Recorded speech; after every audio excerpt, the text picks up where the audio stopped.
Buongiorno a tutti, siamo qui oggi nella palestra di Ruo di Feletto dove si terrà tra qualche minuto la finale della nona edizione del torneo dell'amicizia.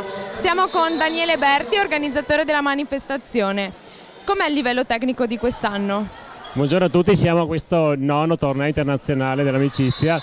Vorrei ricordare innanzitutto questo è il Memorial De Faveri dedicato al nostro Enrico De Faveri, il nostro allenatore. Il livello tecnico è decisamente altissimo anche quest'anno e tantissime squadre ci hanno chiesto di partecipare a questo torneo perché ormai è proprio riconosciuto come un livello alto, diciamo, di torneo.